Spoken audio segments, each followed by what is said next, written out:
Service in Fort Worth has issued a severe thunderstorm warning for northwestern Ellis County in north-central Texas until 9 p.m. Central Daylight Time.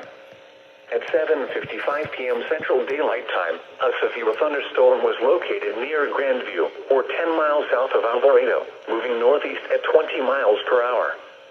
Hazard, 60 miles per hour wind gust and $5 hail. Source, radar indicating. Impact.